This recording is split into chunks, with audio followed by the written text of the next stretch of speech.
Man, looking beautiful as ever. New hat, huh, Nancy? It's just how I like you. Silent but fine. Silent but fine. But Big Kenny, what's going on? Good the morning. funny good man morning. himself. Good morning. Nancy looking a little pale. It's getting cold. The sun went down and she. We'd rather buy her a jacket in a second. Or some bronzer. Get her some bronzer. Maybe she'll. I wonder if Nancy likes pepperoni or sausage. We're going to talk about that. And I found a way that you men out there can get an iPhone for free. Really? That's going to come up later. That doesn't involve taking it from an elderly person. Which will not get you put in jail. Oh, okay. It's free. There we go. Free from jail. Free from everything. Free from anything. Okay. Bad producer, you asked me, could you play a new intro? You meant a old replay of an intro because that wasn't new. It's okay. It's okay. 888. I keep trying to tell everybody. But what a week of sport. What a great weekend of college football. We're going to talk about that in the second hour. As usual, we address mostly the NFL, which is going great for you fans out there. I love this kind of football because even when you have all the right people in the right place, like that old saying says, you still have to go out and play the game. And that's kind of how yesterday went. I'm quite sure for a lot of people on their sheets and on their betting, it was a lot of different winning teams that a lot of people probably picked against. But I'm going to start the show here, Big Kenny, because I need you to, you're the elder statesman. You got about 8-10 years on me. Hold up. You can't be saying stuff like that because most people know that you are approaching that golden age. So if you say I'm 10 years older than you, then they probably trying to give me an AARP card or something like that. People trying to hit me up about catheters or something like that. Finally gonna make the dream of Social Security, huh? What a dream that is. Yeah, my $18 a month. But I went out to see the Pittsburgh Steelers game on Thursday night. Right. That they played in Tennessee, up in Nashville. Right. And they lost. And the theme, that game kind of set the theme for the whole weekend. And we're going to talk about that a little later, which is you better find you a field goal kicker. Need you a field goal kicker. I'm talking about somebody that can really, indoors or outdoors, can kick 50 yards. Do you remember when that used to be like just the automatic position? Everybody was like, man, if you could be a field goal kicker for the NFL, it's so simple. You just kick that. Yeah, everybody had that dream that, man, I could just be the kicker. Yeah, you kick that little 10-yard, 20 yards, and it was. But now, these dudes are having to kick half the records. distance of the field. Yeah, you got to kick record distance. Yeah. They're going to start checking them for real steroids in a second. Yeah. But quickly, I go out to this pizza place Thursday night. Outstanding pizza. Watch the game. I would, if what transpired hadn't happened, I would tell you the name of the pizza place. But after I tell the story, you'll see why I don't want to throw them under the bus like that. I'm sitting there, I order, waiting on the pizza. And, and this is America now. You can take dogs out on the patio. Yeah. You see where I'm going with this. So the waitress for the pizza place goes outside, and there's 3 men sitting at a table. They got a little kind of golden retriever looking dog. She sits on the ground and puts the dog in her arms. And for about 7 to 8 minutes, she rolled on the ground with the puppy, put her hair with the puppy hair, rubbed him, embraced him. And this went on, this is like 7-8 minutes. She got up off the ground. She comes back into the pizza place. And I just knew when she opened that door what she was going to do. She goes back to the counter where the pizza is. Grabs a slice of pizza. Grabs the people's pizza. Grabs them some silverware. A lot of places bring you the silverware with her. She brings all that. And goes to the people's, not that same table, to another table and delivers their pizza. No. Yes. You serious? Yeah, I'm sitting there witnessing this. I even had to ask my waitress, and she tells me she has a dog allergy, so it wouldn't have been her. But I said, if I was a health inspector, and that was her out like, well, I've got an allergy, so I don't pet dogs. Right. Like, what about the sanitary aspect of it? Isn't that against the law? So that is my last time going there, because I'm figuring if one doing it, two doing it, and if two doing it, three doing it, we can send a good producer there, because he eats with his dogs. He shares a can of tuna every day. But we'll be back with more of the Sports Jock Show right after this.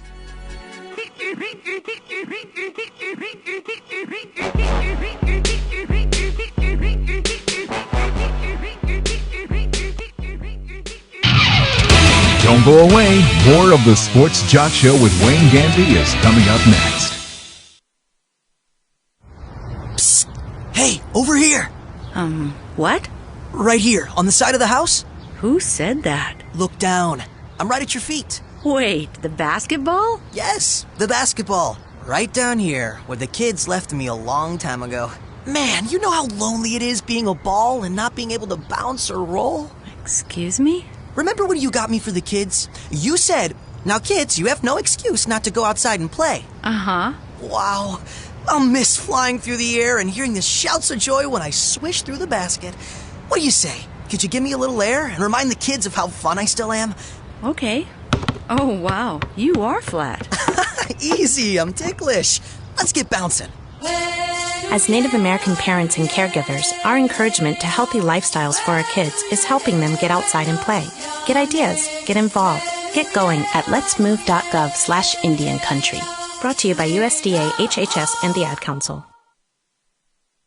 Hey, Dad, how do you throw a curveball? How do you build a fort? How do refrigerators run? How do fish learn how to swim? Kids ask a lot of questions. How high can you jump? But you don't have to know every answer. How many phone numbers are there? Because you don't have to be perfect to be a perfect parent. How do cell phones work? There are thousands of children in foster care who don't need every question answered. What's electricity? They just need you. What's the moon made of? For more information on how you can adopt, go to adoptuskids.org. A public service announcement from the U.S. Department of Health and Human Services, Adopt U.S. Kids, and the Ad Council.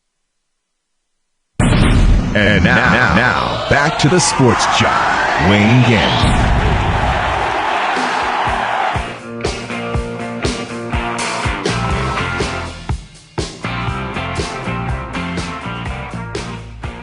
Welcome back to the Sports Jock Show. I'm the Sports Jock, Wayne Gandy.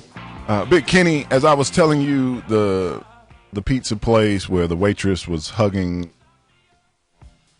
the dog. Thank you.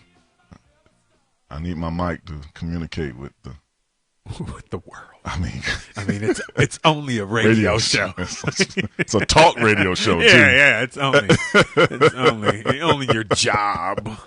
The one thing that was that went through my mind is, where are dogs actually supposed to be? Like, I'm not a big advocate of the dog in the restaurant, but I know I've read, especially this year and especially here in Atlanta, you could take your dog to the mall, to certain stores, and somebody tried to give me the reasoning that, well, maybe you have to try to see if they'll fit in the Louis Vuitton carrier. I said, well, you can't pick your house up and take it to Home Depot. So can't you measure your dog beforehand? It's not like I can take my window out and measure this window for me. So these are the excuses and reasonings behind. And I just don't get, how you even go into some little boutiques and the 4 dogs are running around you when you open the door. You ever experienced that? Yeah. My thing is this. I love animals. I think animals add a great deal of value to the human life, but they're still animals, and people who take the pets are just like kids thing approach to it. I want to punch them in the face really, really, really hard, and then make them eat pizza that some waitress has been fondling a dog with. You know what I mean? Because it's an animal, man. I mean, take the sweater off your dog. Don't let him wear shoes, and take him and get him out of the grocery store. I mean, you're sitting there. It's ridiculous. It's a dog. Right. It's a dog or whatever kind of pet that you have, and they're meant to be animals. Correct. They're not meant to wear sunglasses. Because no one loves their dog more than I love pork ribs.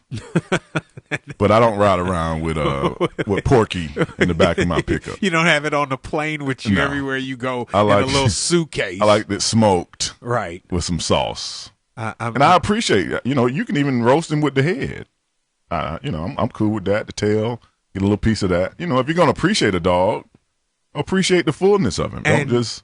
And for me, it's like they impose their love for animals on you because, I mean, you can love your animal and kiss it and roll on the floor with it, but do that at home. When you bring it into the barber shop, I mean, I don't like dogs like that. And now your dog, I have a neighbor, and my neighbor's dog runs up to people, and when it gets excited, it pees on their leg. And Okay.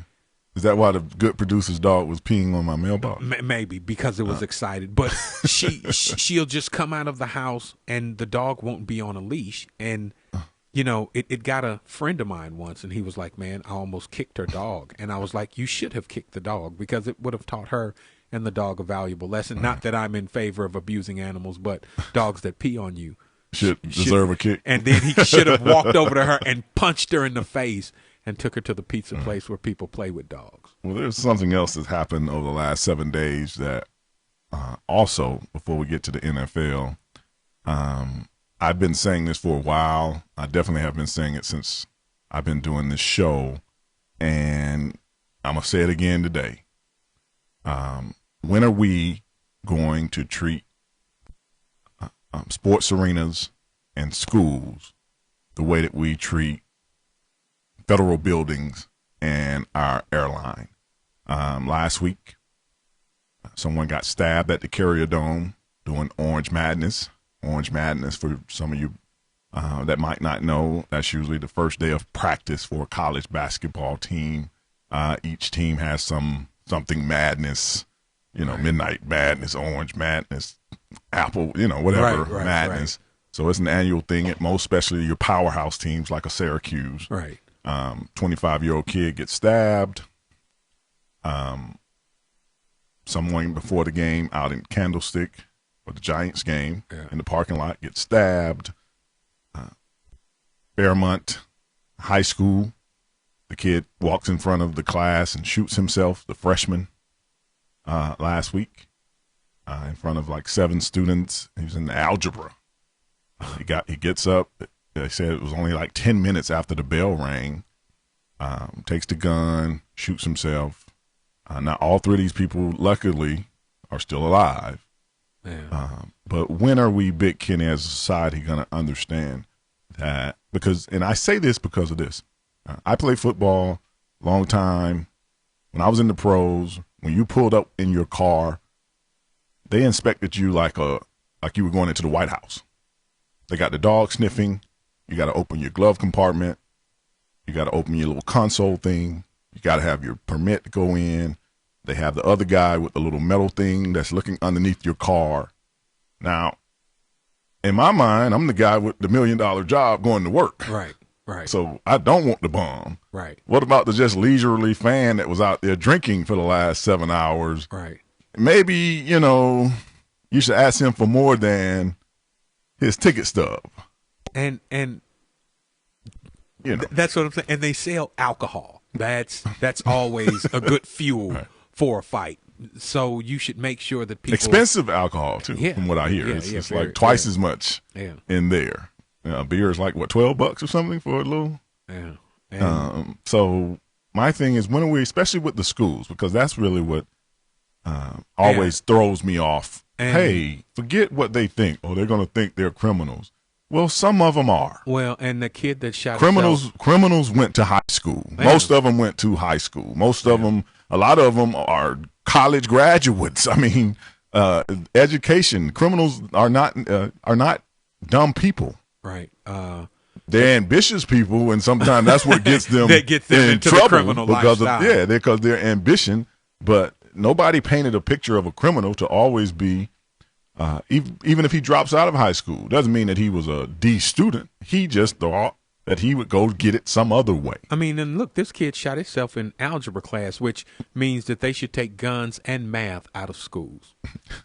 Guns and math. Yeah, I mean, because the kid's probably frustrated with fractions or something like that. He's trying to convert some type of mathematic equation, but I'm wondering why they don't invest that kind of money into a school. Right. And this school only had 112 students. Wow. It's in Minneapolis. They could pat them down. Yes. It would be as simple just, to get a couple people just to pat them down and look in the book bags and stuff like that. Yeah. So obviously, I was just wondering, because when this is not like a one time a year story. It's 3 or 4 fights, especially in the Oakland, San Francisco area. It seems like at least 2 or 3 times a year, somebody getting pushed out the stands or stabbed or shot or something. And now you got an example on pro sports level. You got an example in college at the Carrier Dome. They say it was 15,000 people in attendance for Orange Madness. Someone gets stabbed. And now even in high school, once again, there's been a shooting. Luckily, the guy just shot himself. But he was in first class, and there was 8 to 10 people in the class. So he didn't injure anyone but himself. Early reports is that everybody's still alive.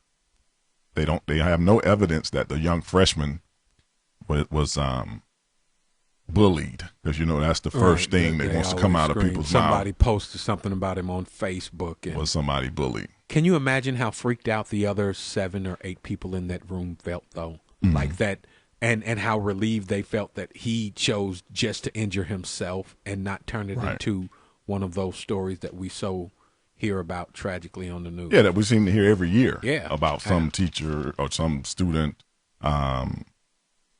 shooting another person. So I just wondered, your idea. I don't see anything wrong putting a couple of metal detectors. It's not like you have to put 100, but you can put 1 at each entry that you can get into the school. And if you've seen some of these kids today, strip search them. You know what I mean? Because, you ever been to some of these high schools, man? These kids are scary. Yeah. These kids are super scary. You look at them and they look like that dude got a gun.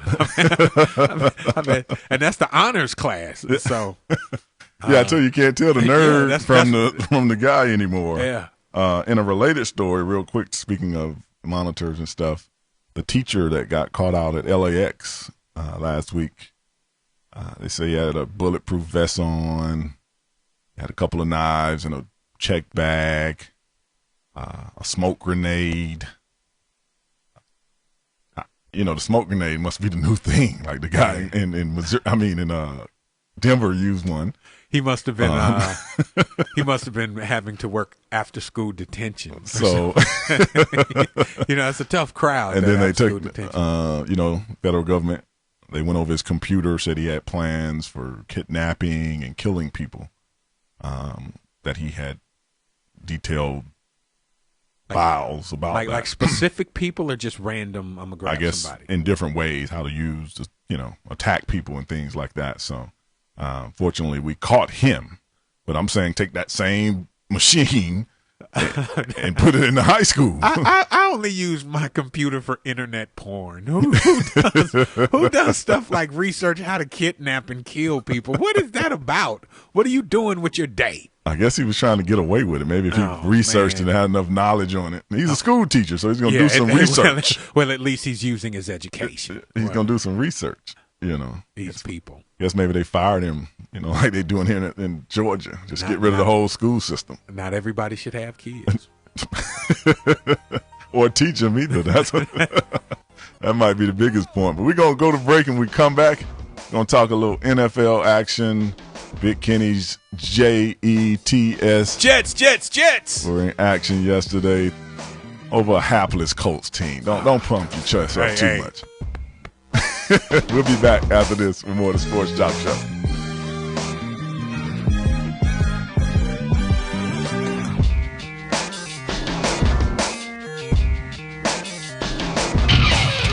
Don't go away. More of the Sports Jock Show with Wayne Gandy is coming up next. In times like these, strangers at your door should be treated cautiously, but unwelcome strangers in your home can be your worst nightmare. Home invasion is a form of armed robbery where criminals break into homes through unlocked or open doors and windows. They even trick people into opening their doors to confront victims face to face. They can be after money and valuables, threaten personal assault, or take members of the family captive. But you can be proactive against these disturbing attacks. Learn how to protect yourself against home invasions. Never open the door to strangers. Secure your home with high-security locks and quality door and window hardware. Consider a home security system and even a dog. It's also a good idea to devise an action plan for your family in case intruders ever do enter your home. To learn more about how to keep your home safe from intruders, visit ncpc.org. That's ncpc.org. A message from the U.S. Department of Justice, National Crime Prevention Council, and the Ad Council. When crime prevention is your life, your days don't stay quiet for long. What did I tell you? My name? McGruff the Crime Dog. I wear a trench coat. McGruff, I need help. That was a concerned citizen.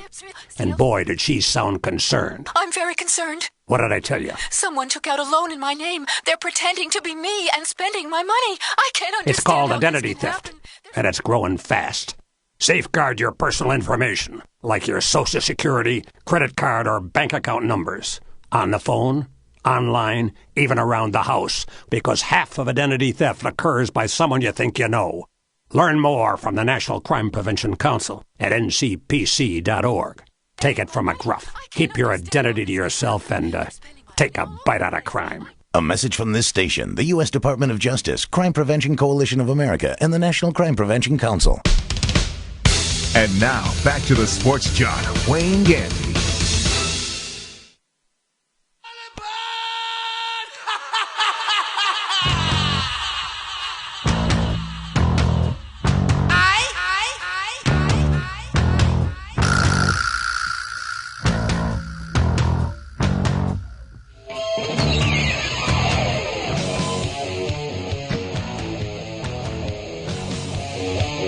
Welcome back to the Sports Jock Show. I'm the Sports Jock, Wayne Gandy. We have just been blessed and honored of the presence of one of my good friends, Atlanta's own. I know he don't really want to talk about Tennessee too much, but University of Tennessee, former Raven, former Browns, my man, Mr. Jamal Lewis is in the house. Absolutely. Thank you for taking the time coming out to hang with me in Big Kenny. No problem, man. Thanks for having me. I know it's a weird location. Yeah. You know, yeah. I got to tell you, you say the one in the old building? Yeah, I was like, with the old building, it looks like, found out it's a set, but it'll scare the hardest criminal, won't it? Exactly. I'm not going down the wrong road.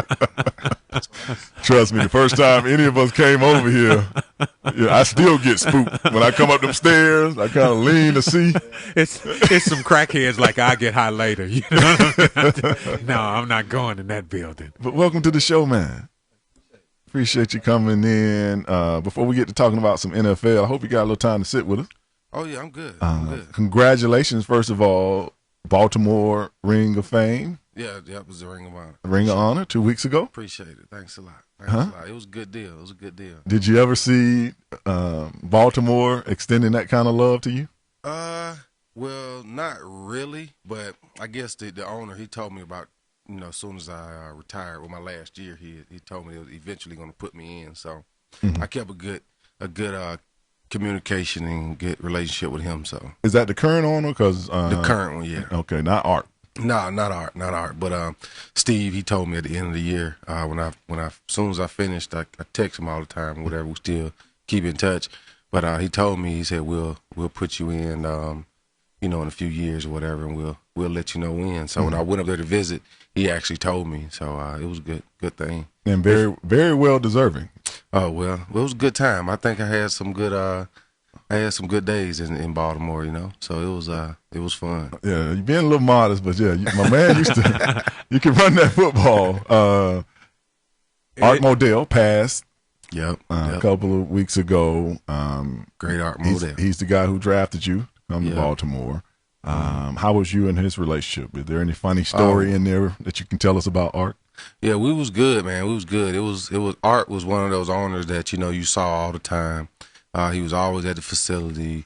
He was always out there on his cart, getting in people's way, So, but did he have a driver, or was he driving? Yeah, no, he had a driver. Well, he did drive at one time, and then he kind of got, I think after the Super Bowl, he kind of moved over and got in the passenger seat. But he would just hang out all the time, and I would go sit over in his cart, and all he would talk about is Jim Brown and Jim Brown and Jim Brown. so it was good to sit with somebody that kind of changed the game, as we know it today. And actually, being that I am a running back, and he actually, had confidence in pulling in a Jim Brown and being around that type, and him looking at me pretty much like, hey, he drafted me because he kind of felt like I just had that kind of running style. But just sitting talking to him all the time on his cart or whatever, he always shared stories about Jim Brown, and that was it. And the best time sometimes with those stories is just the mere fact when they tell you certain things like that, you realize how long they've been around the sport. Like, when Jim Brown, that is right. You were the owner 50 years ago. Exactly. But he was a great owner. Made sure we was always first class, and I think that Steve Bisciotti coming right behind him, he actually is, Art was a good mentor of his, so you can tell. And you also last year went in the Ring of Fame for University of Tennessee, correct?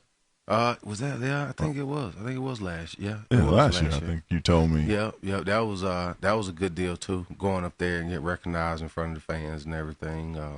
Which one would you say resonates louder?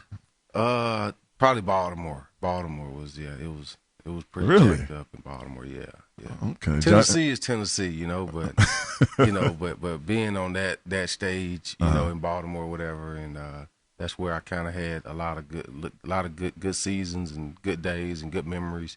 It was better. And the Super Bowl, as a young man, you won the Super Bowl. Tell us about that experience. It was that your rookie year? That was my rookie year going in. I think we had lost about. We had went on a 5-game. We didn't score a point in 5 games, and early in the season, changed quarterbacks beginning of the season, and then we just ended up going on a winning streak, and it just kept going. It was just like I started, hanging out with Ray and Rod Woodson and Shannon Sharp, all these older guys that was, been in the league for a while or whatever. Just start, laying under these guys and kind of doing the things that they were doing. And it was just a good learning process because I had a lot of veterans around me or whatever. But at the same time, going into the Super Bowl, it was like it was wild. Just like, you just thought it would be like that every year. But found out that it's not that easy. It's not that easy, So, I was always trying to get that taste again, but never got a chance to go back. But it was a fun and good experience though to go, so soon, as 21 years old, going to the Super Bowl, scoring a touchdown, getting a few yards. Right. It was good. And you're so right. When you're in the league, especially them early years, you figure, I'm gonna go next year. Yeah. I'm gonna go next year, and then you could be like our boy Takeo, almost 2 decades in, and they ain't even been in a playoff game. Exactly. We're gonna go to a quick break. We're gonna come back with NFL great Mr. Jamal Lewis right after this with more of the Sports Jock Show. 888-926-7562, thesportsjoc.com.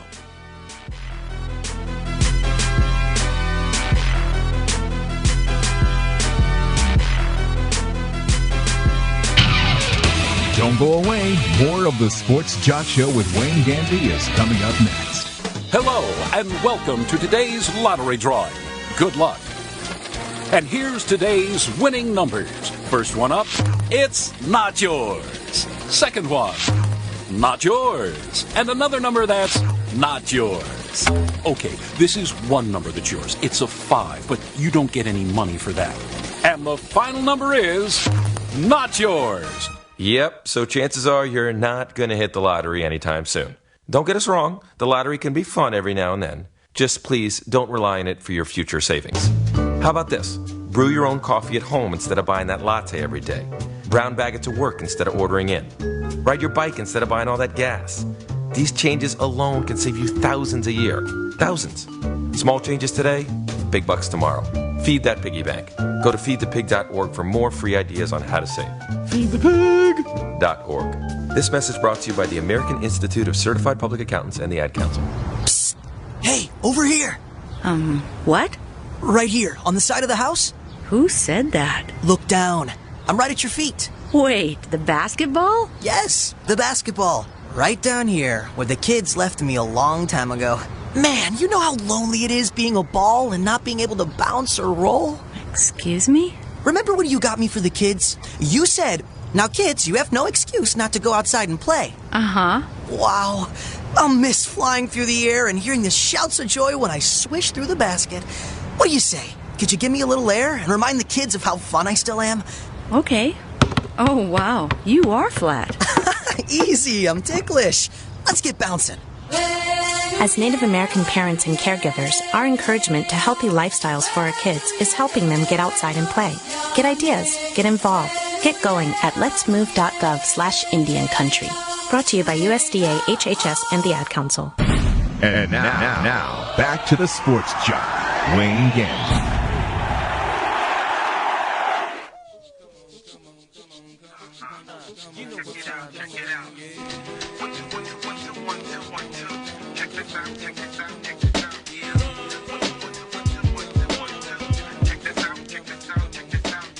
Welcome back to the Sports Jock Show. I'm the Sports Jock Wayne Gandy, sitting here with my co-host, the funny man, Big Kenny himself. Yes, yes. And NFL great running back for the Baltimore Ravens. I almost don't even want to count those Cleveland Brown years, but and the Browns as well, because anytime I see you in my mind, it's 31 for the Ravens, killing me up in in Pittsburgh. We'll talk about that rivalry too in a second. But as we went to break, we have a call on the line. Our favorite Raider fan, Mr. Jared. Jared, are you there? Yes, I'm here. You don't sound quite that enthusiastic this morning, Jared. You don't sound happy today. I'm calling from Hartsfield Airport. I came down to see the game, so I thought I'd see you guys out there. Okay. You had some hope. You had a lot of hope at the end of the game, and then Matt Bryant kicks the field goal. So, did you throw something on the field, or you just went away quietly? No, I was actually calling because you were talking about how fans and stuff acted. You guys showed a lot of love down here. There was a lot of Raider Nation in the parking lots, and you guys showed a lot of love. So no problems, no issues, no incidents with us Raider people down here. So showed a lot of love down here. Yeah, Jared. I thought you knew, but so you know, Atlanta is a classy fan base now. We just was able to get them to wear the team colors to the game. This is a new thing. No, I'm saying, listen, I was drafted into the division with the Rams, and you would come to an Atlanta game. You could be anywhere. They didn't have on those team spirit. So what you saw yesterday, they're going to sit back, enjoy that 73-degree dome. And once in a while they'll cheer, but for the most part, they're very civil type of crowd. You wouldn't think so because it's the A, and you think it's going to be look, Shawty, go get that touchdown like that right Lil there. John. But did you enjoy yourself? I know you're disappointed about the loss. Oh yeah, I always come down at least one game a year to see ATL some people down there. You guys always show much love, so I definitely enjoyed myself. It's just a little heartbreak. As long as we didn't embarrass ourselves, that's the only thing I was hoping for. We didn't embarrass ourselves down there. No, you didn't embarrass yourself. Really had a chance to win. Before I let you go, one thing with you being a Raider fan, do you put on the whole Raider look? Do you have the bones and skulls and stuff? You know, the dog chain. It's hard to get through security with all that stuff. So, I don't know. People got stabbed yesterday. The way they stab them up at the game, I don't know, Jared. So you just go in with your. I had a jersey and the medallion and stuff like that. Other than that, I don't bring on any of that paraphernalia. Okay, only for the road trip. I'll be driving to Baltimore. I have that stuff going to the Baltimore game. Gotcha. Well, we have a Baltimore great on here, Mr. Jamal Lewis, sitting in the studio. I'm quite sure you've seen him break your heart a couple of times. We played the Raiders in the AFC. I think it was AFC Championship the year we went to the Super Bowl. Yeah, when your guy sat on our quarterback. Yeah, big Saragusa. See, he knows now. He don't think he know all that. Jared still sound like he in his feelings about that too. Yeah. It sounds like that's what he called to do, curse you out. Like nowadays they call that bounty gate. Well, Jared, thank you for calling in. Safe travels back, All right, man. no problem. Have a safe flight. Thank you. Jared, our favorite Raider fan. J. Lou, speaking of the NFL real quickly, what do you think about some of these rules that they have changed? You can't hit here, you can't hit there.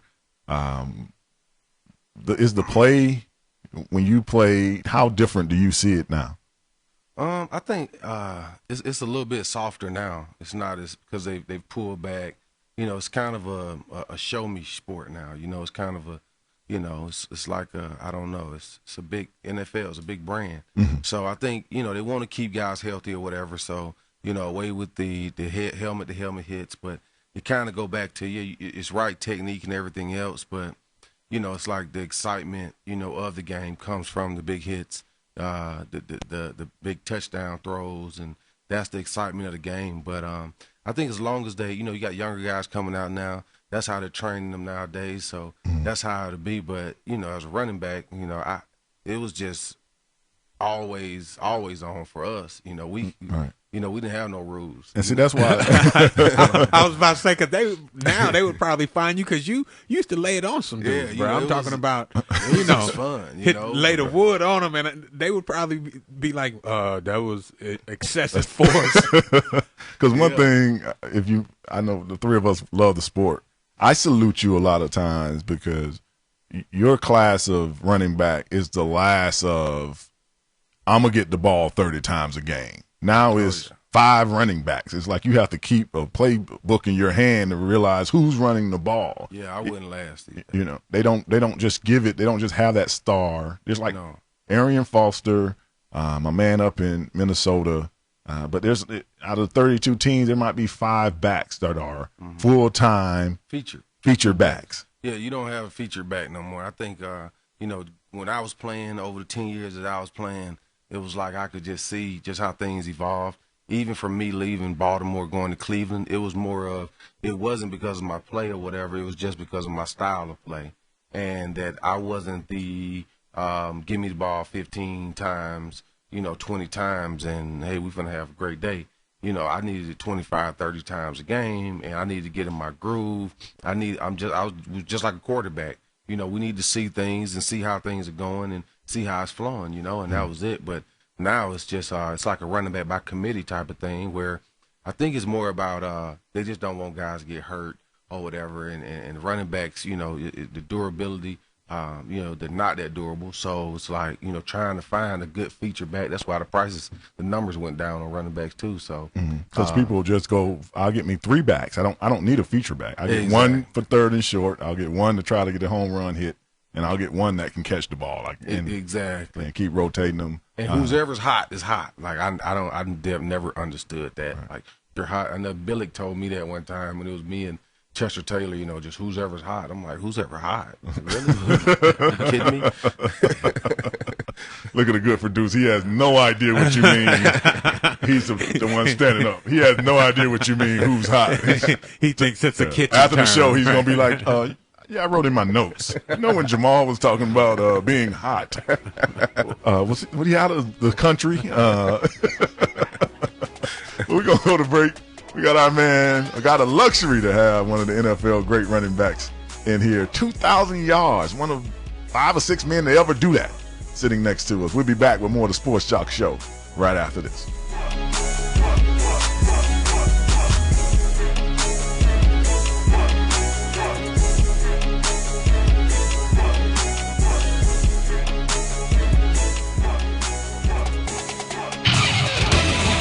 More of the Sports Jock Show with Wayne Gandy coming up next.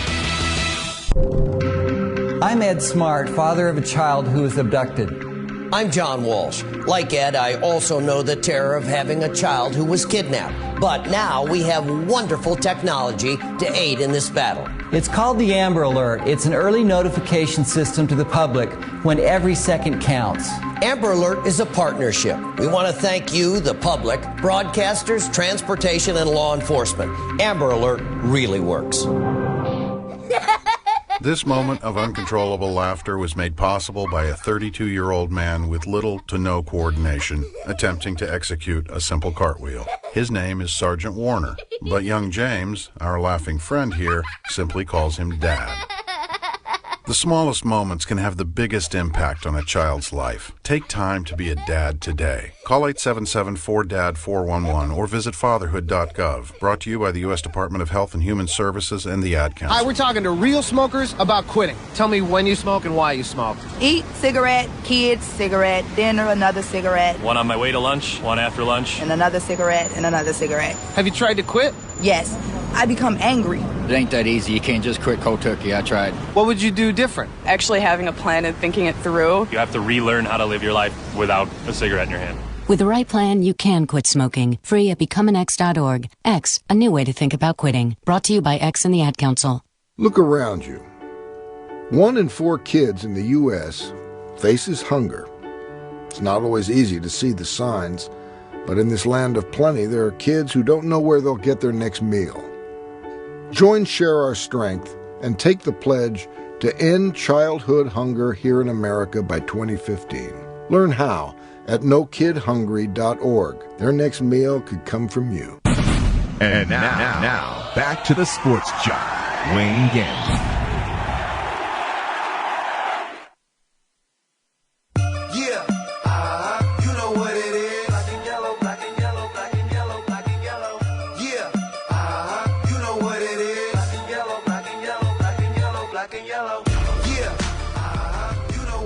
Welcome back to the Sports Jock Show. I'm the Sports Jock Wayne Gandy, sitting here with my co-host Big Kenny and my main man, Mr. Jamal Lewis, former running back for the Ravens, Cleveland Browns, from Atlanta, but not a Falcon fan.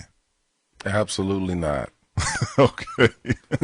Born and raised. I'm always interested how someone can be born and raised a couple of miles away from your stadium, the Falcon Stadium, and because I was around. My mom and dad used to take me to the games back when it was old Atlanta Stadium, Fulton County. Yeah, Fulton County. I used to throw the ball around the parking lot, all that old stuff, and the Falcons used to win and lose, and they always find a way to disappoint you somehow, some way.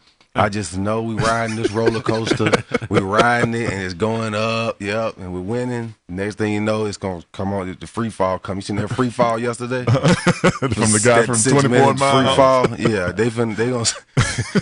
He got the record right now until the Falcons get the whole And what's funny is a lot of Falcon fans, they're like holding their breaths. We're going to talk about them in a second. At 6-0, they're still waiting for the other shoe to drop. Oh, yeah, they're going to go to the games and have a good time. It's a reason to go do something or whatever, and not sell your tickets. But, hey, you're going to tailgate and have a good time, but then you already know it's going to hit them. Well, early in your career, you hit a little stumbling block. You ended up doing time in jail for a couple of months. I think my admiration for you came after that, because it wasn't, I went to jail, I got out, I'm trying to make a team.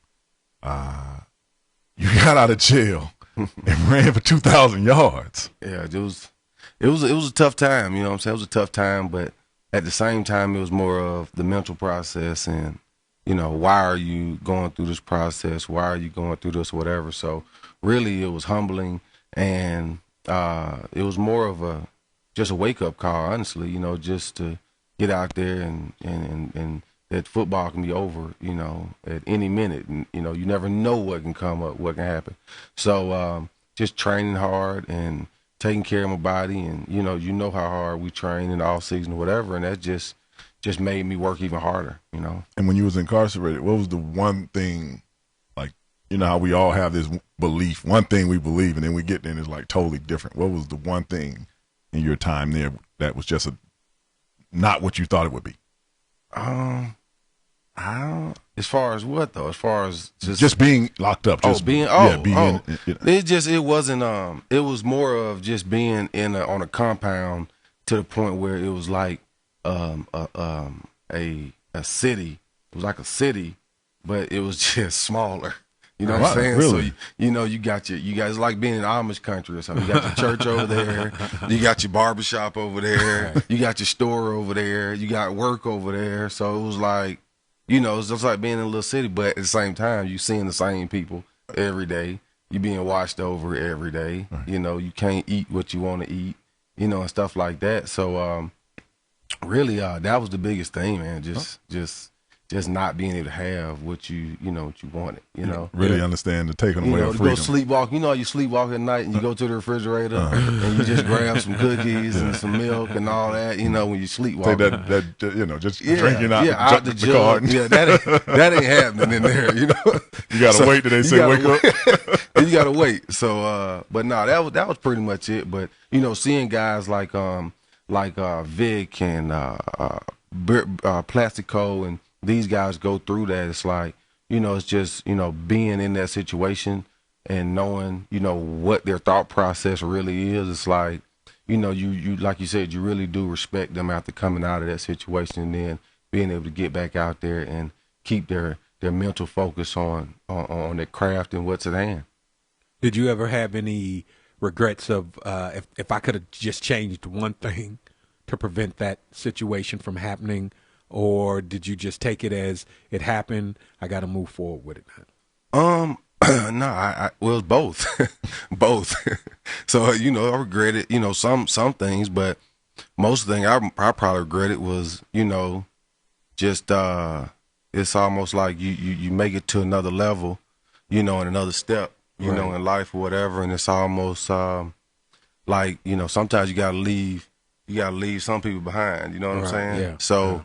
That's more of what I regretted, is not understanding that at an early age or whatever, and just knowing that I am a business. So, you got to keep the muddy fish from around you if you want your water clean, So I think that was more the regret, but at the same time, it was like, you got to move on, move forward. You can't just harp on what happened or whatever, and you just got to go forward. Let me ask you a question. A lot of people think that it's simple to just leave those that you grew up around behind. How difficult is it to not fall prey to that keep it real mentality when you're the one from the hood that made it, you're one of your boys that took it to a different level? And how do you manage to separate yourself from them without making them feel like you're trying to leave them behind, but helping them understand that you are a brand and you're trying to maintain? I think that's hard. It's real hard, honestly, because you got to think about it. These are guys that you came up in the neighborhood with, that you've been through things with, right, or whatever. They've had your back through certain things, whatever. But at the same time, you got to realize that, you're going to another step. You're taking another step in life, and some people just want to stay on that step, on the bottom. Right. So it's like you got to realize that, because you went out there, you worked hard, you played hard, you did all that, and practiced and all this stuff to accomplish where you're at. So it's like, it's hard to really leave them, but at the same time, sometimes you just gotta move. You gotta move, and because at the same time, guess what? Some places that you may go, you'll never see these people, right, or whatever. Right. So it's like because they'll never, take that next step. One quick question before we go to break, and we're going to talk some NFL action from yesterday when we come back. Can you name the other guys that have run for 2,000 yards with you in that group? What is 5 or 6 of you, right? Can I? Yeah. Can you run them off real quick? Eric Dickerson, O.J. Simpson, myself, what's his name? Denver, Terrell Davis. I knew it was going to come to you. Chris Johnson. Chris Johnson. Yes, he did a couple years ago. I forgot Chris Johnson was even in the league. He played so bad now. I was about to say, that 2,000-yard jinx. That's that dude that used to play, right? That's that dude that we'll be right back for the Sports Jock Show after this. I'm steady trying to find the motive. Why do what I do? Your freedom ain't getting no closer. No matter how far I go, my car is stolen. More of the Sports Jock Show with Wayne Gandy coming up next. Hi, we're talking to real smokers about quitting. Tell me when you smoke and why you smoke. Eat, cigarette, kids, cigarette, dinner, another cigarette. One on my way to lunch, one after lunch. And another cigarette, and another cigarette. Have you tried to quit? Yes. I become angry. It ain't that easy. You can't just quit cold turkey. I tried. What would you do different? Actually having a plan and thinking it through. You have to relearn how to live your life without a cigarette in your hand. With the right plan, you can quit smoking. Free at becomeanx.org. X, a new way to think about quitting. Brought to you by X and the Ad Council.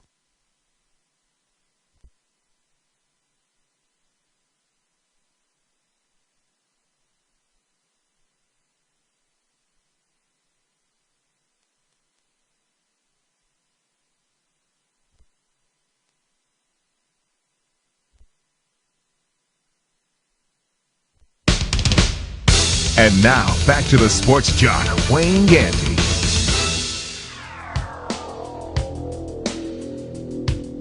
A Monday warrior, mean strike. Today's Tom Sawyer, mean pride.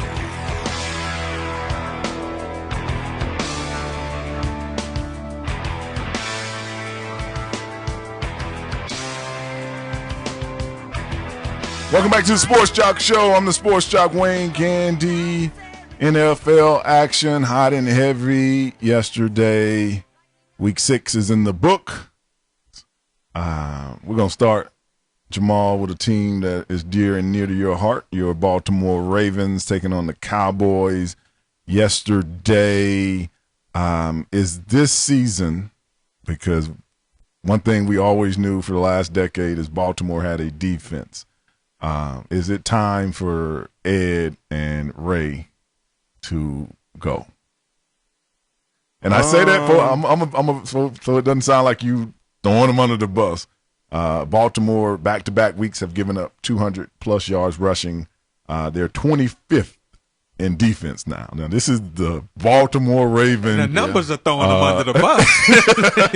You don't have to say anything. The numbers throw them under the bus. Yeah, that's why I was giving him the numbers to support what I'm saying. It's not like I'm making this up. I'm just saying Baltimore for about a decade was top 3, if not number 1 defense. All they had to do, even when Jamal played, they were trying to beat you 12-6. Yeah, exactly. Now they can't really stop anyone. And the two telltale signs a lot of times when you look at this defense is their age. It's a lot of older guys over there, the two oldest being Ray Lewis in year 16 and Ed Reed, who for the last 2 or 3 years has even mentioned, I'm retiring. Is it time? Well, Ed Reed, I don't think Ed Reed as much, but Ray, I think Ray still has, he's still a hitter. But at the same time, you lose a step. I know I lost a step. You know what I'm saying? Right. Like, for real. I noticed it too. But it's just knowing. You know what I mean? It's knowing when it's time. And at the same time, I think that the Baltimore Ravens are a good enough organization where they put him in certain positions where he don't get hurt as much. Mm-hmm. But I've been on the other side of the fence where we was scouting against the Ravens. And you tried, that's what we wanted to do. We wanted to expose Ray. We wanted to jump out there on him because we know that they were protecting him, in a sense where they didn't want him to, you didn't want to get Wes Welker on him, you know what I'm saying? Or, you didn't want that to happen. But at the same time, I think that but while you're out there, man, you got to just go hard and get it done. But I think after this year, might be some big changes in Baltimore, I think. And the only reason the same thing with when people ask me about Hines, and I'm like, no, it was time for Hines to go. It was very evident for the last maybe 2 years before Hines retired. It was very evident that the step is gone. It's not coming back. As me and you do at a certain year realize I'm not going to make that corner. I'm telling myself, I see myself doing it, but I'm not going to get over there. How much of that is loyalty of the organization that you've gotten us this far? You've been a great player all these years. We'll kind of let you hang in there. I mean, because sometimes the fans, and the organization know it's time for you to go before you are willing to admit it's time for you to go. Well, I think that in a race situation, I think that if somebody, Harbaugh or anybody went to him, I think it'd be an uprising in Baltimore at the facility because he loves the game and is passionate about it that much. But I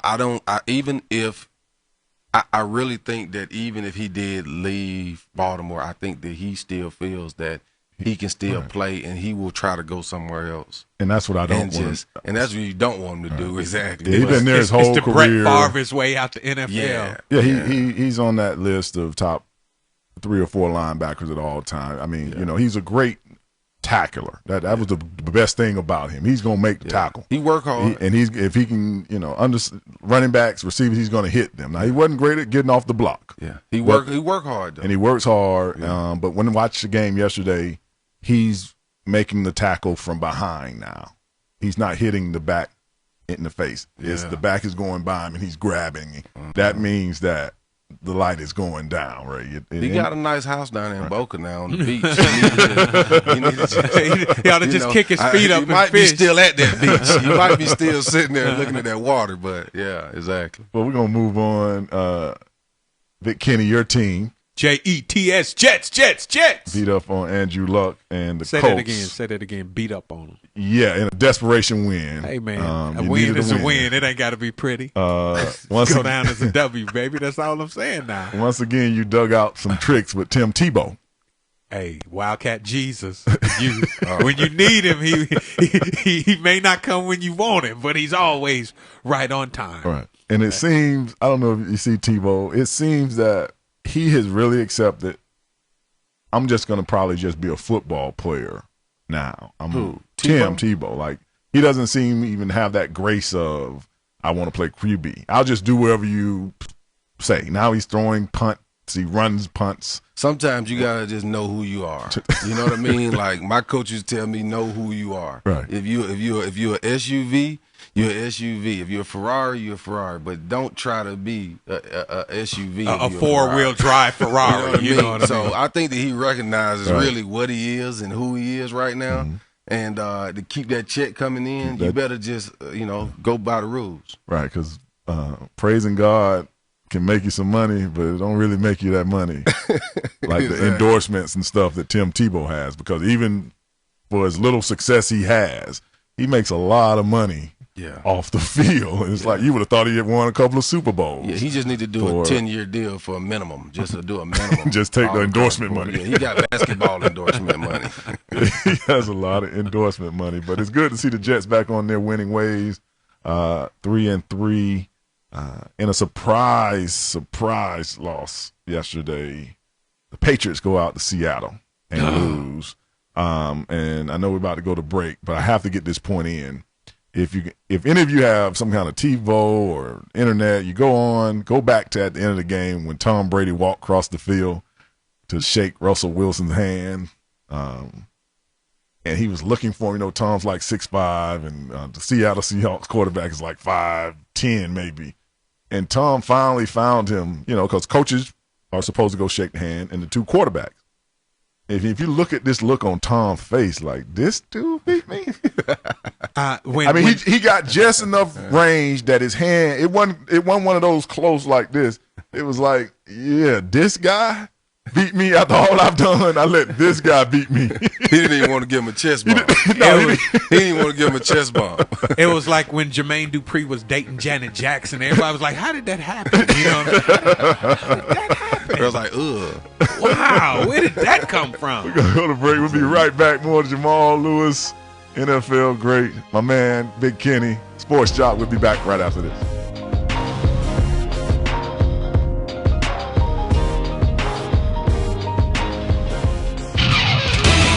More of the Sports Jock Show with Wayne Gandy coming up next.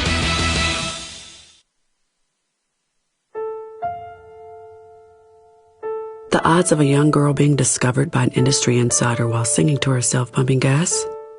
1 in 300 million. The odds of the daughter of a clergyman from Severn, Maryland spending 11 weeks at number 1 on the U.S. singles charts? 1 in 19 million. The odds of going on to win 6 Grammy Awards? 1 in 1.4 million.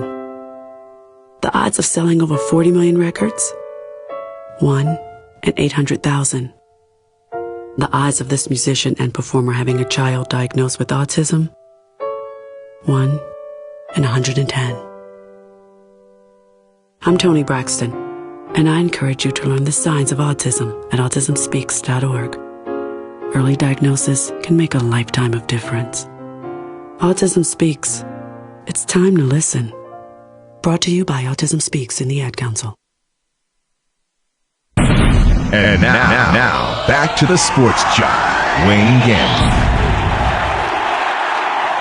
Now, I think it's one of those games for TV, This is the game that get the ratings up. We take it to the, all the way to the last minute, get everybody excited, and then we kill a mosquito with an axe. 3-step drop. Wilmo gave me the wrong coverage.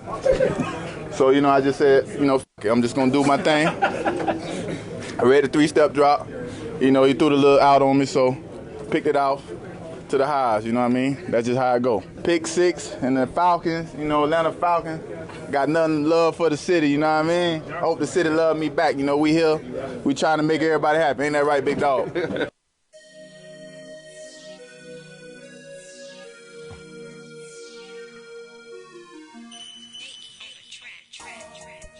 Welcome back to the Sports Jock Show. I'm the Sports Jock, Wayne Gandy. That was Asante Samuel, never to be mistaken with William Shakespeare. Never. You know what I'm saying? Big dog. Thou were a pick 6. Doth thou see my pick 6? Asante, in his form as he has done for a lot of years, he will jump a route. He is Mr. Jump a route. I think at least 2/3 of the interceptions I've ever seen him get is from jumping routes. Oh, yeah. Yesterday being a huge interception, and for the good producer who doesn't know what a pick 6 is, it means that a defender he thinks it's an instant lottery game. Pick 6 means that he intercepted the ball and he ran it back for the touchdown, which equals 6 points until they kicked the ball. He has no idea about it. He's still confused.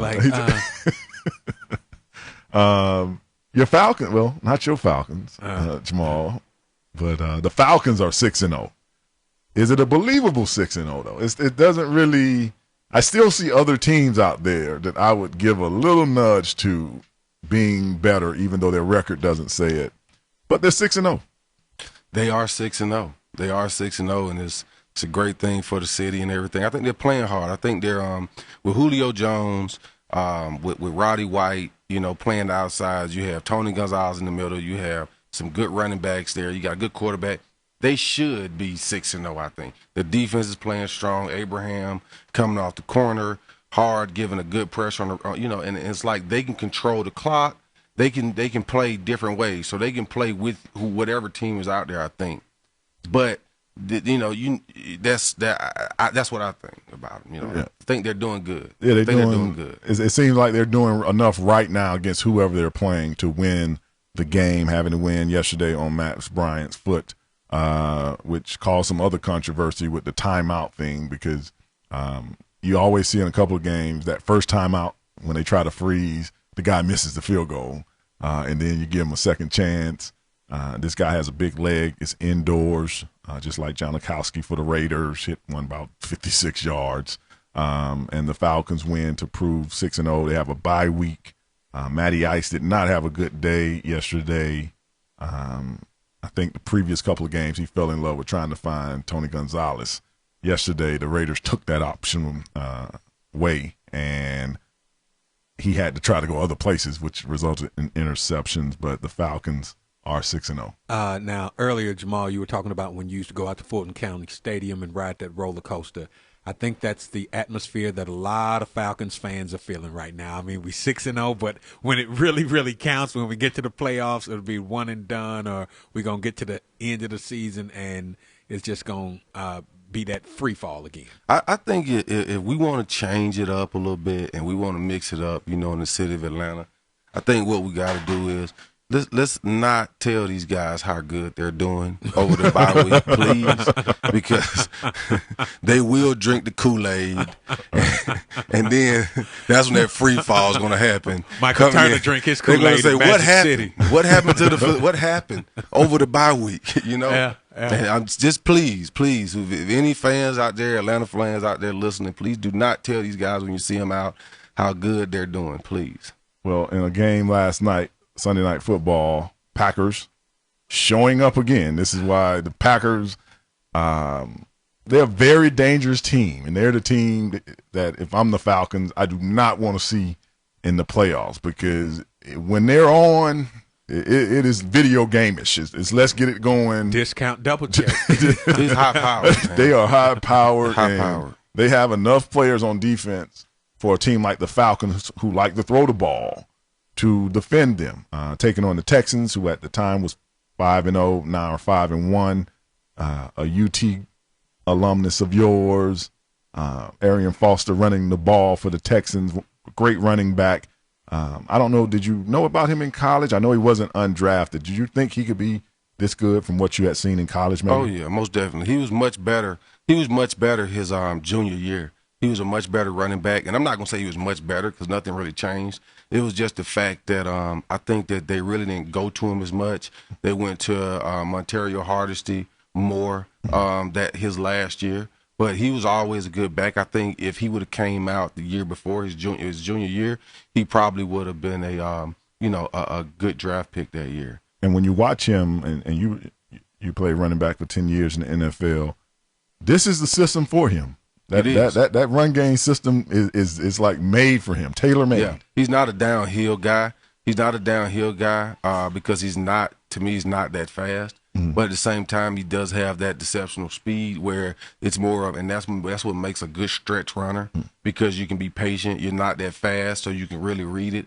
But what happens is those fast guys on defense overrun, and they get out leveraged, and then that's when you cut it back. And I think that he's a good one step and hit it type of guy, which that's what I like to see out of a running back. One step and hit it, not a lot of dancing, a lot of side to side shaking, And it reminds you, when you watch him sometimes, of another back that was in this system, Terrell Davis. Yep, that exactly. Same type. Boom, boom. Yep. There you go down the field. We'll be back. Mr. Jamal Lewis in the studio. We're going to hold him one more segment, Big Ken. I'm going to hold him hostage. Hey, keep him all day. Keep him all day.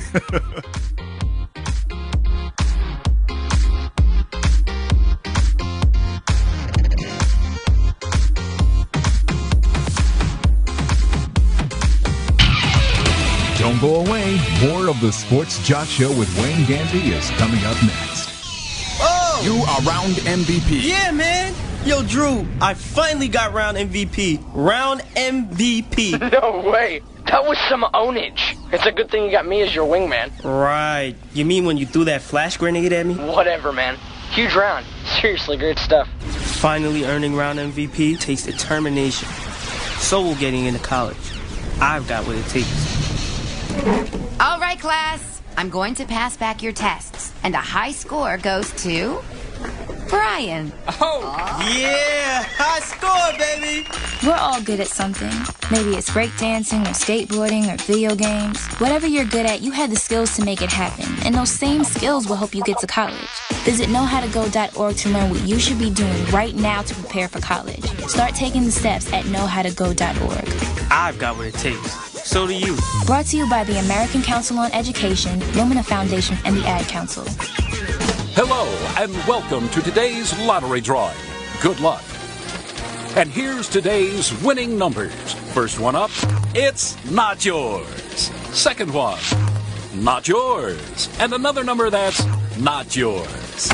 Okay, this is one number that's yours. It's a 5, but you don't get any money for that. And the final number is not yours. Yep, so chances are you're not going to hit the lottery anytime soon. Don't get us wrong, the lottery can be fun every now and then. Just please don't rely on it for your future savings. How about this? Brew your own coffee at home instead of buying that latte every day. Brown bag it to work instead of ordering in. Ride your bike instead of buying all that gas. These changes alone can save you thousands a year. Thousands. Small changes today, big bucks tomorrow. Feed that piggy bank. Go to feedthepig.org for more free ideas on how to save. Feedthepig.org. This message brought to you by the American Institute of Certified Public Accountants and the Ad Council. And now back to the Sports Jock, Wayne Gandy. Work hard, play hard, work hard, play hard, work hard, play hard, work hard, play hard.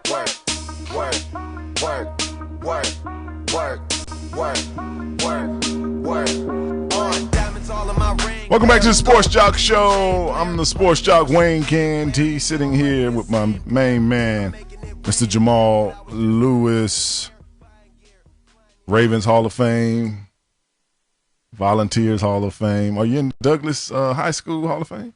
Not yet. They need money. They won't give you nothing at the high school. You can get a flat. You can get your face on a $1 bill. You got to pay for if you don't send them some money, they don't be caring. Exactly. They put that little one picture in a box in the office. They charge you to come speak. You got to pay to go speak over there.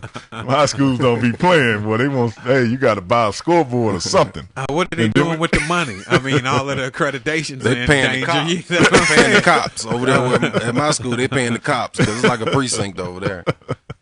Well, NFL action week 6 yesterday. Familiar storyline for our Philadelphia Tweety Bird. We call them the Tweety Birds around here. Mike Vick and the boys having a 10-point lead. About 4 minutes to go in the game. They were up 10 on Detroit. Megatron having a big day once again in a game that Philly just had. Mike threw a couple interceptions. He's fumbling the ball. But beyond that. Mike was Mike. The season's getting to the point. I can maybe finish out a season because this offensive line that Michael Vick has looks like 5 of me at my age right now.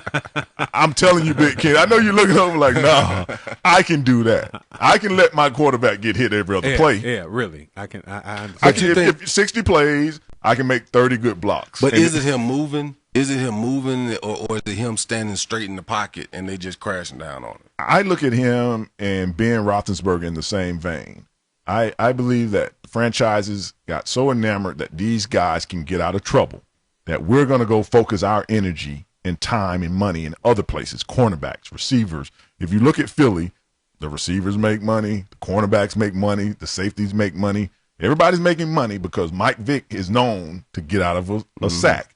Ben Roethlisberger for the Steelers, same thing Thursday night, always under duress. He makes his best plays because they feel like, well, the first guy isn't going to get Mike. And Mike's 32, 33 years old now. The first guy is going to get Mike now. It is not that Mike Vick. We all remember the blazing, but Mike is suffering injuries. He's tired. And at least when I saw this game, every third play, that's what I'm saying. I can do that. If you just want me to block a man once every 3 times in a scheme where the ball half the time comes out quick, Michael is getting killed. So even though it wasn't a lot of sacks for Detroit, I think that's like 2 or 3 games in a row. The Lions, with that expensive defensive line, Farley, Sue, Averill, haven't had a sack in so long. They paid a lot of money for that line, a bunch of first picks of the drafts, not like free agent pickups. But the Lions did prevail. Matthew Stafford, you love him, hate him. When did the Lions get all that money? In a city that's broke. With all them losses. Where did they get all that money? With all them years of losses. All them years of losses. When I'm like, where did you money. sell tickets that you would make some money like that you could pay what you're paying now because you hadn't been winning that long? I mean, Matthew Staffordson is what? How many years he been in the league? Third year. Calvin Johnson about to say his fourth, something like that. It ain't been that long. And I mean, it's not like Detroit is known for its huge economic base. But they got a chance to get. They got a chance to get a top 5 first, pick every top time. 5 pick pretty much in years. Yeah. For years because they lost so much. So and they, I think they had a new owner, and not this year, but a couple years back, I think they got a new owner. And whenever you get a new owner, he wants to throw some money around and think that he's going to make a team. But they definitely still are more of a disappointment so far because they were the team that everybody thought based on last year. Right. And then when you go give Megatron that kind of money, and like we always said, if anybody deserved $100 million, Megatron deserved because he does make a difference. Yeah. About 3 people, he started running the post. And everybody started running with him. It's like tight end sitting in the middle of the field. Hey, man, I'm right here. I'm open. Throw me the ball. They call him Megatron for a reason. Yeah. Exactly. He is the real deal. Different than Mario Williams, who plays for Buffalo. That I don't even think he got a sack on the year. And they gave him $100 million. But the Bills did go to Arizona and beat them in overtime 19-16 once again. You better find your field goal kicker. because that's how most of these games seem to be working out this year.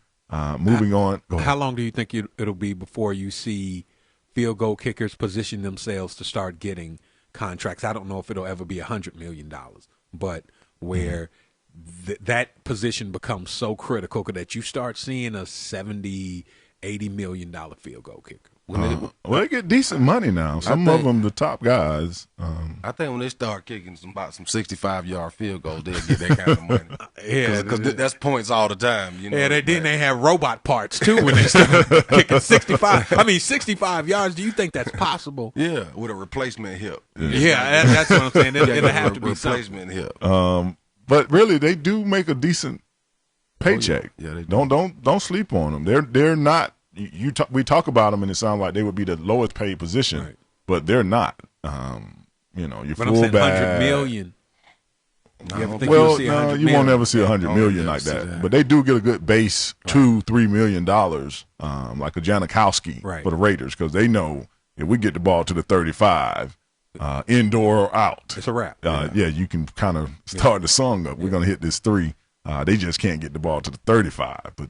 They did play well against the Falcons yesterday. Quickly, we have to go 49ers, Giants. Man, this Giant team just will not die. I don't know.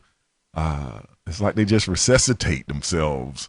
One week, they look like they're dead. The next week, I mean, they really physically, and I watched the second half of this game, they put their hand. This was Jamal Lewis-type football.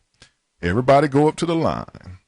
And I'm going to say hike, and we're just going to run the ball, and you're not going to stop it. I don't care how many people, and that's what it looked like. And the same thing the 49ers all season have been doing to other teams. The Giants, because Eli only threw the ball like 25 times, put their hand in the dirt. And for an old lineman and a running back, it's a great appreciation. Oh, yeah. When it's just, we're going to run the ball, first, second, third down, and you're just going to take it.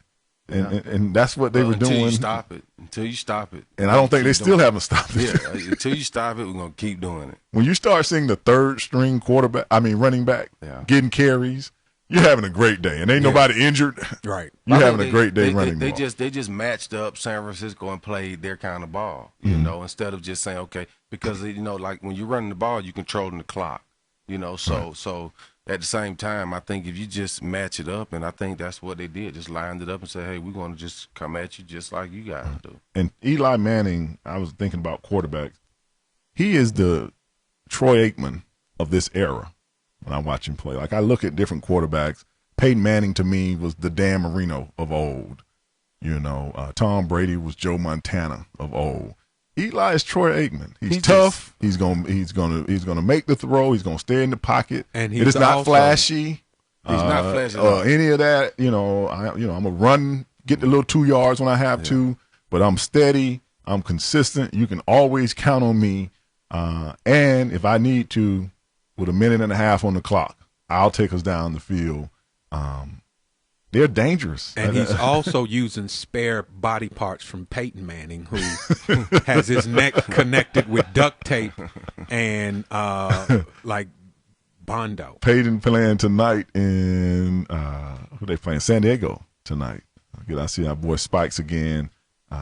Jamal, did you have a chance to play? You played with Peyton a year. Right? I played with Peyton in college. 1 year. Okay. Yeah. Did you see that he was going to be what he turned out to be? Oh yeah, most definitely. He is a perfectionist to every account, like always studying, always coming up with new ideas and stuff like that. So he's bonded in with the offensive coordinator and the head coach and everything else as far as what goes on out there on that field. So 5-6 years from now, you definitely see him being a head coach somewhere. You think he has that? Is it that obsessive for him? Nah, or can he turn it off? I don't think he'll be a head coach. I think he'll be more of a general manager or something like that. Like a John Elway.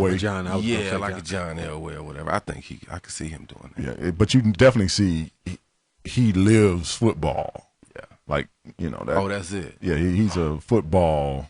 That's what I like to do. That's what I want to do. In college and pros. And Eli taking a step out of Tom Brady's. You see, I would like to watch the post-game press conference, too. Eli was clean. Now, you need to call Peyton and get him the same he plays Taylor. in New York, though. I mean, you can't really just. Well, that is true. Peyton been in Indianapolis his whole career where fashion is whatever, but Eli was clean. He had fashion in Indianapolis is clean shoes. You know what I mean? When nothing hanging. See, I always look to see if the suit. And Eli had it. Like he had one of them 70-year-old English tailors. Don't lift your arm. Well, don't lift your arm. You just straight up and down. Yeah, all you gotta do is reach in your pocket. Don't ever flip your wrists up. But Eli playing great.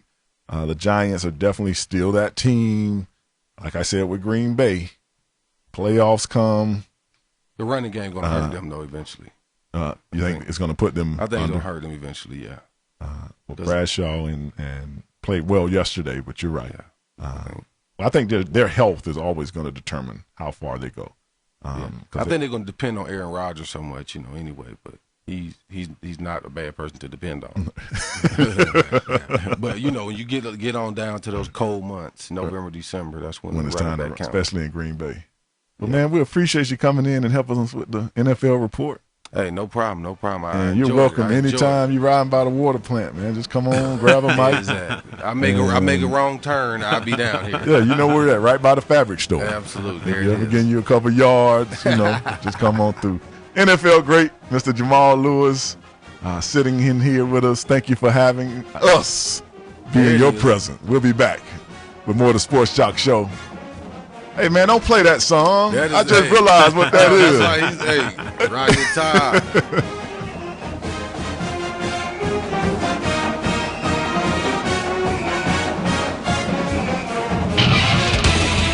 More of the Sports Jock Show with Wayne Gandy coming up next. I'm Ed Smart, father of a child who was abducted. I'm John Walsh. Like Ed, I also know the terror of having a child who was kidnapped. But now we have wonderful technology to aid in this battle. It's called the